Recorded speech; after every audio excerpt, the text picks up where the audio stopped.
Finally, a single review, after I almost had that opportunity with Guardians of the Galaxy Volume 3. And it's for yet another superhero movie that was at the top of my most anticipated list video and is getting pretty much the same reaction from me. Spider-Man Across the Spider-Verse is from directors Joaquim Dos Santos, Kemp Powers, and Justin K. Thompson, and written by Phil Lord, Christopher Miller, and Dave Callahan. Saying this movie is great is probably overdone by now. As of right now, after just one weekend, it is the highest rated film on Letterboxd. Some people may remember that Everything Everywhere All at Once also held that honor for a brief time before dropping to number 28, below Into the Spider-Verse. It turns out Letterboxd really likes infinite parallel universes, and movies about bagels threatening those universes. Now, like that other one, this probably will go down. It probably doesn't deserve to be that high. I don't even think it's as good as Everything Everywhere All at Once, but those are extremely high bars to clear. Either way, this movie is amazing. Some of you may have seen those videos where I said the first one was my favorite superhero movie. In my Guardians of the Galaxy Volume 3 video, I said that was the first superhero movie I gave 5 stars to, but I wasn't sure if I was willing to say it was better than Spider-Verse, which only had 4.5 at the time. Well, after rewatching Into the Spider-Verse, I finally decided that it deserved that 5 stars, cementing that it's better than Guardians 3. And Across the Spider-Verse is almost as good. True to its title, it takes the audience deeper into the Spider-Verse, all the way across. It's a more ambitious movie both visually and in terms of storytelling. It allegedly has the largest crew ever for an animated film with around 1,000 people working on it. It's also currently the longest animated movie ever made in America at 140 minutes. And it's not even the full story. More on that later.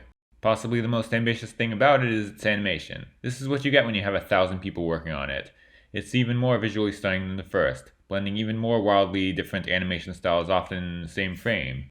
But it's also more ambitious in its scope, and it has a much more complex story, enough to justify its length. The prologue alone must have been maybe 20 or so minutes, before the opening titles even showed up and we finally see Miles, the main character. It deals with more characters and storylines, and it expands on the character of Miles in similar ways that a certain other Spider-Man 2 did, by showing the consequences of being Spider-Man, the effects it has on his life, on his family, on top of introducing a vast multiverse. It expands the multiverse in interesting ways that allow for all these experimental animation choices.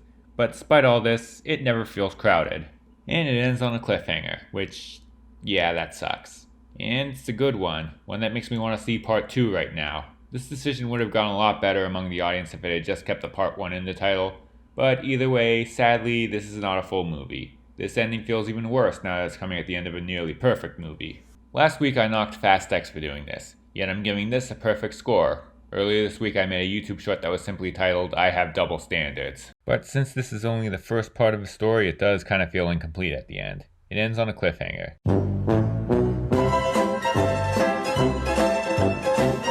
Well, maybe it wasn't as bad of a thing as I thought.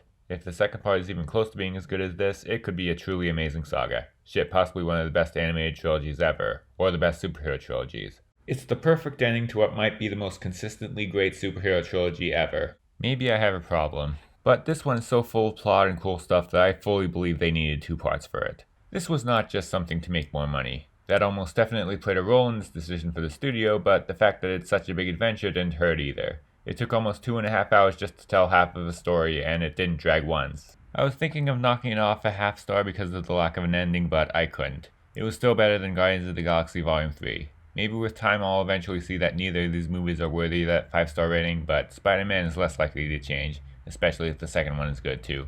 Fuck it, this one is better than Infinity War, and Endgame, by a lot. But I still prefer Into the Spider-Verse, at least partially because that was a full story. In my Guardians review, I said that I was almost hoping that there'd be another 5-star movie this year, so I wouldn't have to say that this was my favorite of the year. I guess this might not be what I had in mind, but whatever. I don't think it's likely that something's going to beat this for me. Looks like now my top 2 movies of the year might end up being Marvel stuff. This has been a great year for films so far, or at least for blockbusters and genre films. Starting off with Megan only prepared us for what was coming.